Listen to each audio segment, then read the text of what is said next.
Welcome back to another segment of the Story of Good Neighbors. I'm here with Buffalo historian Lindsay Lauren Visser. Thank you for joining me. Thank you, Chelsea. I'm thrilled to be back. Tell us about the original story of Good Neighbors. I think our legacy and reputation of being a city of good neighbors goes back to the very beginning, earliest of our city. And our first good neighbor is Margaret St. John. And before we can get into her story and what made her such a good neighbor, we have to talk about the War of 1812, because everything that happens against the backdrop of that. And it's very important at that point in our city's history. Okay, where do we begin with that? So when we think about Buffalo and the War of 1812, there's two really important things to keep in mind. The first is that Buffalo as a region and really a settlement had really only been open to European settlement for about 10 or 12 years. So we're talking about a very, very new frontier settlement. Really can't even call it a city at this point. Right. The second thing that's really important is we're at war with Great Britain, which happens to also be Canadian when you think about it. Canada is a colony of Great Britain. Right. So that puts this little tiny settlement of Buffalo on the front lines of this international conflict. So when we think about Buffalo in the winter of 1812, winter of 1813, we're talking about a city that's relatively new in its infancy and on the front lines of this massive conflict. In fact, the Niagara region saw fighting through all 3 years of the War of 1812. Oh, wow. So it was a really dangerous place to be. Now, in 1813, in December, as the war is progressing, American troops actually cross into Canada on the offensive, and they burn a city called Newark, which probably means very little to anybody listening right now, because now it's known as Niagara-on-the-Lake. Yeah, we burnt Niagara-on-the-Lake, which feels terrible. I know. So the American troops go in. The reason they did this is because Fort George is located right there. So Niagara-on-the-Lake, then Newark, was really the support city for that fort. So the American troops burn the city, and in response, the British come back and they decide that they are going to raise the American cities that are right on the water. So they land just north of Black Rock. Now, if you'll remember from our conversation about the Erie Canal, Black Rock was another really new settlement that was really jockeying with Buffalo to be the population center for the region. So the British troops start by burning Black Rock. Yes, so this is a big campaign, and in fact, again, thinking back to the size of these cities, I say generously, Buffalo only had about 1,500 inhabitants. The British troops that came over had about 1,000 people. So really, when you're talking about this is as essentially a whole city marching on their city. So Black Rock is in flames early morning of December 30th, 1813. So right after Christmas, this is the worst possible time, Buffalo winter, right? You're getting evicted from your house because there's enemy soldiers coming in. The residents of Buffalo start to hear that this is going on in Black Rock, which gives them a little bit of time to start gathering all of their important belongings, trying to get them out of town as quickly as possible. There's a very small group of men who try to stage a defense, not because they think they can save the city, but to try to buy everybody just a little bit more time to get away. Okay. So Cyrus Chapin positions this cannon so that they can try to fire at the British troops. They get about 3 shots off before this old cannon falls apart.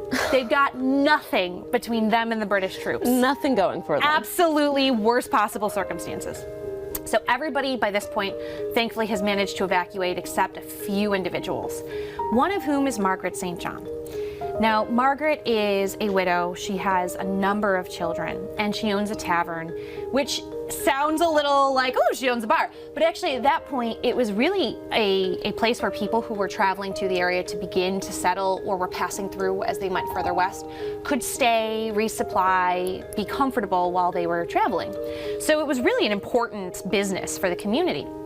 And so she begged the British soldiers to spare her home and to spare her residence and her business because it was so important to their livelihood. We have absolutely no idea what she said, but she is the only person who managed to convince them to spare her house. She must have said something convincing. She had to, because there's another woman, Sarah Lovejoy, who also tried to do the same thing, and she was killed for it. So we know that it was definitely not the mercy of the British soldiers just in general, but whatever it was about Margaret St. John, they spared her home. So after the British troops came in, they burnt the entire city. There were only 4 structures remaining afterward. Her home, the blacksmith shop because it was made of stone, the jail because it was made of stone, and a barn that was kind of out in the middle of nowhere that just didn't completely get burnt to the ground. That's it. Wow. In fact, after everybody kind of starts coming back, Margaret St. John's son makes a series of sketches where you can see it's just stone foundations and beams. That's it as far as the eye can see. So Margaret's house is still intact. All of her friends and family and neighbors and everybody else has had to evacuate, some as far as Batavia. Okay. Think about this. This is winter. This is 1813. They had to walk or take their carriage to Batavia. It's a 45-minute drive. So imagine doing that in the winter. As they start to come back, her house is the only one that's still standing. So she opens her home to her neighbors, and they're able to use her house as pretty much the center to rebuild the city. So she feeds them, she allows them to stay with her so that they can be warm and protected from the elements as they start to rebuild.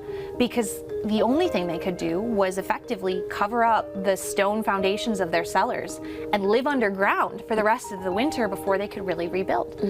But as it turns out, somebody passing through in May of that year noted that about 40 buildings had gone up between December and May because so many people were able to come back to the city and use her home as their home base and rebuild. And so truly, yeah, she is the reason why Buffalo was able to rebuild and people were able to come home.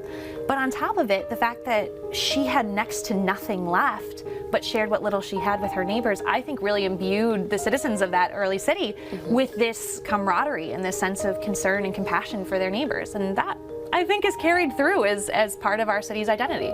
Definitely. I mean, the city of good neighbors definitely holds true, and starting with Margaret, I see why. Absolutely, and I think it's definitely worth saying too.